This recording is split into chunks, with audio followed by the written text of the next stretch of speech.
in the next week or so, we are closing on a bowling alley and entertainment center. So I expect everybody to come and bowl with me. We're gonna have some fun. So we're excited about that. That's the business that I'm going into with my daughter, Princess Rachel, whom many of you are familiar with. That's going to be the business that she cuts her teeth in, and so we're doing it, and I'm so grateful for it.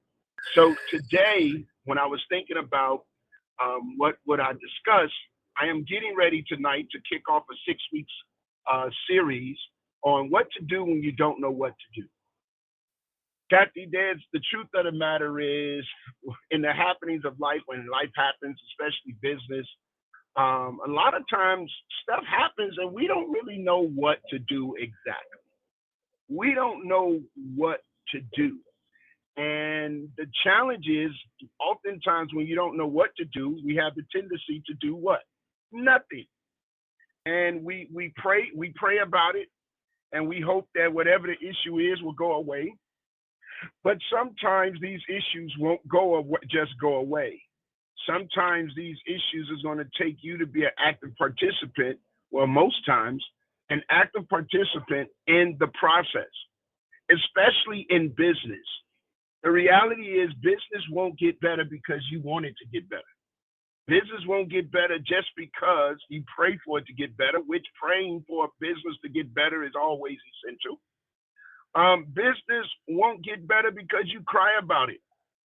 And business definitely won't get better because you ignore it. So what to do when you don't know what to do, when you need business to be better and it's not? So a couple of things that I'm going to give you this morning as I'm talking to you on this subject, a couple of things I'm going to give you is things that I want you to always consider, and then I want you to rinse it and put it on repeat. Because one of the things that I have found out in business is that oftentimes business, when business is not doing well, we have the tendency to forget the basic business principles. Because what we're looking for is we're looking for the initial success. We're looking for the initial hype. Can I tell you that the most successful businesses are the ones that start over and over again? I'm going to say that again. Some of the most successful businesses are the ones that start over and over again. What do you mean, Coach Dan, when you say that? Well, I'll tell you what I mean.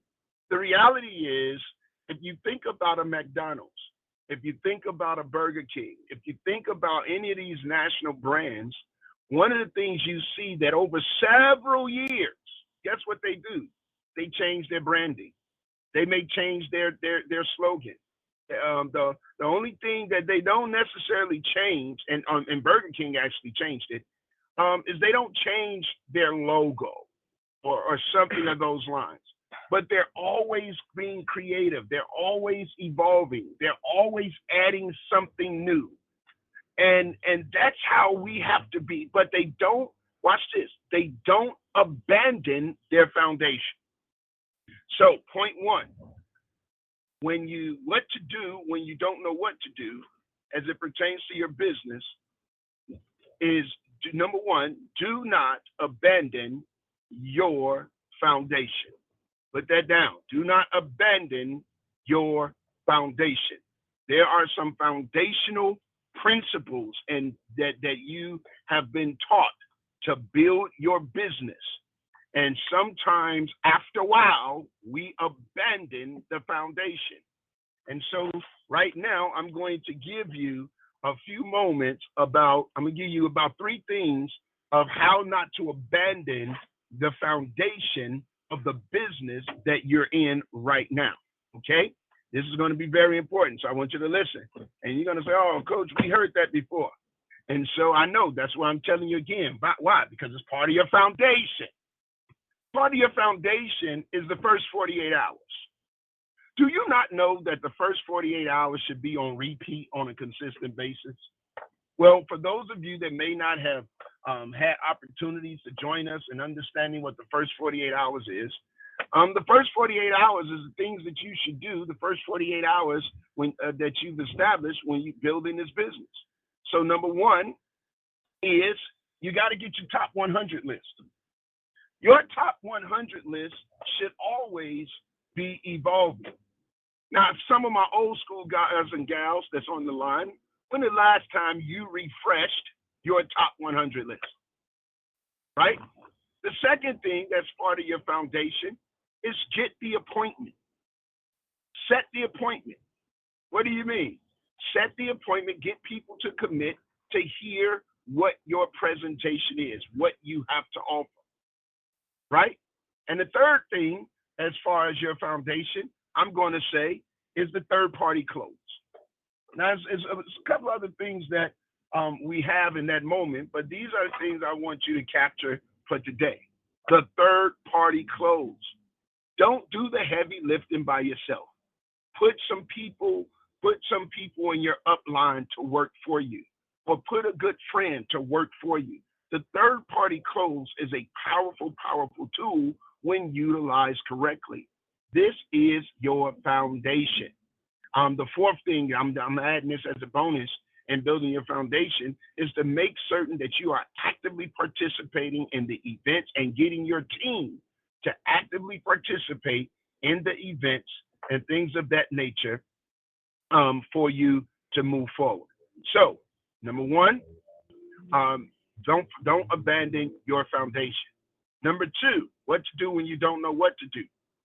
Find out what was working and what is not working. Sometimes it just takes a critical assessment for you to look at and to determine, hey, what was working? Or hey, what was not working?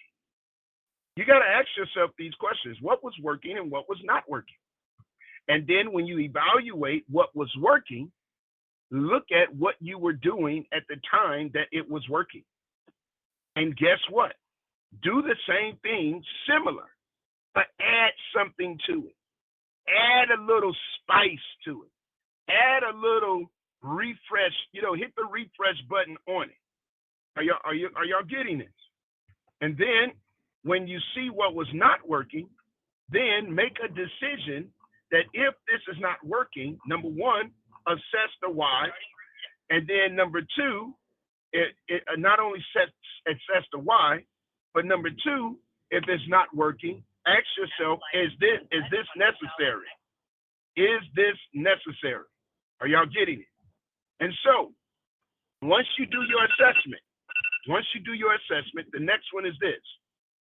So number one, we got to do, maintain your foundation. Number two, do an assessment of what was working and what was not working. No. Number three, ask yourself, what's trending right now? What's trending in the company right now? What is it? Because sometimes you guys, we find our niche in a particular company or in a particular space, and we hold on to that niche. But the company is even evolving. Are you evolving with the company? Here's the deal. Back in the day, in the marketing arena, Coach Dan used to be considered a marketing expert. I would get called to at the billboards. I would sit on panels for the billboards. I was listed in magazines as a marketing expert. This was back in the day. And then guess what happened? Marketing evolved. It evolved to social media. It evolved online. And guess what I did not do? I did not evolve. And because I did not evolve, I got left behind. It wasn't that I wasn't good when I was good, but it was that I was not willing to evolve with what was trending.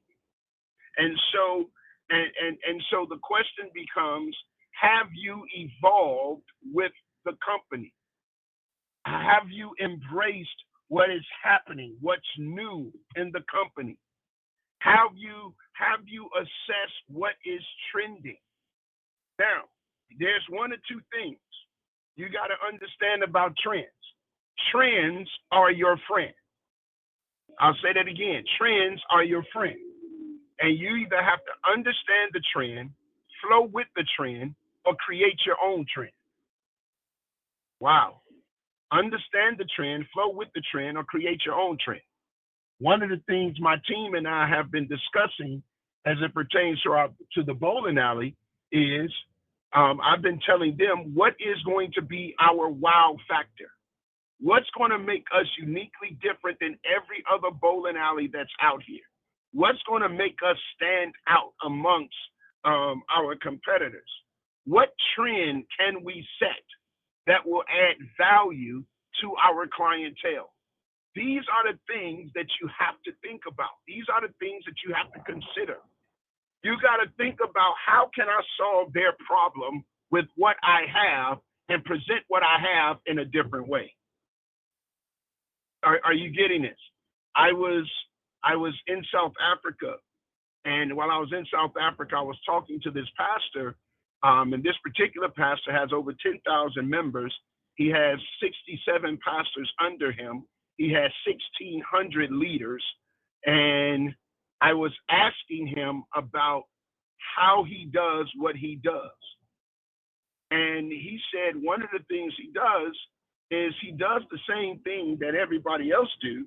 He just changed the name of what it is. And he said because people get bored doing the same thing over and over again. So he changes the name and create the same activity. He give it a cool name, but it's the same activity. And people rally around, here we go, this cool name. They rally around the cool name, even though they're doing the same thing. And so the question becomes for you, what is it that you can do that will cause individuals to be attracted, that can attract individuals and get them in, even though you're operating in the same principles? These are some of the tweaks, and people get excited about what's new. So as I end this thing, as I end this conversation of what to do when you don't know what to do, I want to ask, I'm going to end it with this. What can you do that's new? What can you go back to all of the people that told you no? What can you present to them that's in a way that they haven't heard it before that can cause them to say yes? What is it that can attract, that you can do to attract those that that you know need your service, but for whatever reason, they don't like the way that it's being packaged or presented? These are some of the things that you have to do. But the one thing you cannot do when you don't know what to do is stand by and do nothing. Listen, that's my time. I hope that this was helpful to you. Again, if you're interested actually in joining me in this 6-week series of what to do when you don't know what to do, by all means, I invite you to go to my Facebook page, Dan D. Johnson, on Facebook. The information of how to join me is right there on the page. And so I look forward to connecting with you. Thank you guys so much. Again, follow us on all social media platforms. On TikTok, we're Dan D. Johnson _, and we are Hey Dad, HEYYDAD 5 on TikTok. Join us there. On Instagram, we're Dan D. Johnson _, and on Facebook, we are Dan D. Johnson. I look forward to connecting with you. Thank you so much. I'm passing it back to Kathy Wathy. Until next time, as always, prosper. Awesome, Dan. Thank you so much. And we just appreciate that wisdom in building. So we want to continue to grow our businesses, and we just appreciate you for sharing what it is that you're doing, how encouraging that is, right? That you're expanding some more.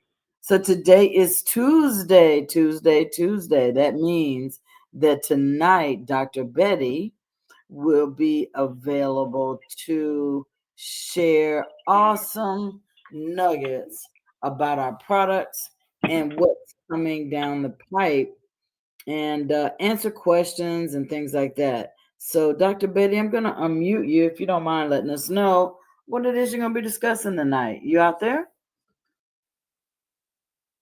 Day clean, Dr. Betty, you out there? You may have stepped away. Dr. Betty, you're unmuted. Day clean. Day clean, sister. Day clean, day clean. So, a great rising, everyone. Tonight we're going to discuss all things.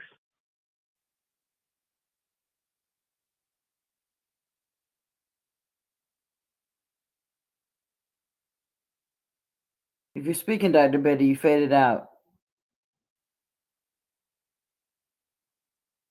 Dr. Betty, if you're speaking, we can't hear you anymore.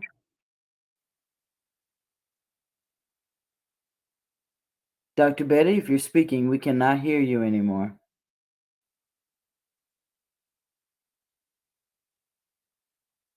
Uh-oh. I think we might have lost Dr. Betty. Dr. Betty, are you there?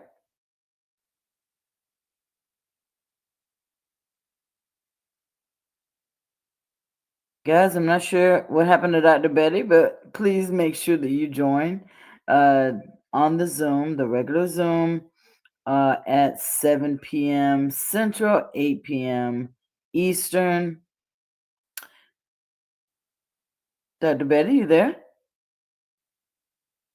All right. She may have some technical difficulties or in a bad area, but she will be there to answer live. So when you have your guest invited, just feel free that they get to ask any question that they can of an expert that can answer those questions. And so this is a great place for you to invite your guests so that they get a chance to hear from a professional what our products are about, what our system is about. And then right after that is the community of our flat belly warriors. And so these are people that come on the Zoom, talk about their experience, whether they're doing a 4, 7, or 21 day, if they're in the beginning, if they're in the middle, if they've just finished, those that are considering. So great way for you to introduce your guest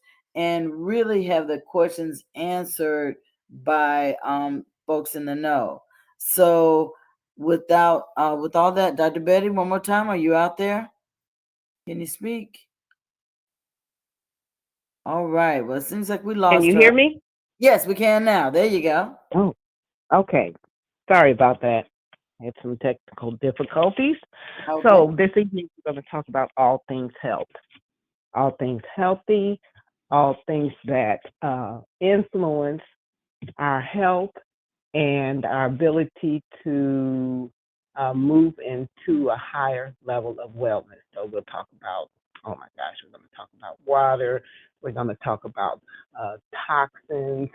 I've got some new information for you, and I'm so excited. So you guys come and check it out so you can be in the know and can share this information with your family, your friends, so that they can sidestep the disease, dysfunction, and degeneration. I See you love tonight. it. Love it. Love it. Sidestep disease, dysfunction, and degeneration. That sounds great. And listen, guys, I was just around this 75-year young woman.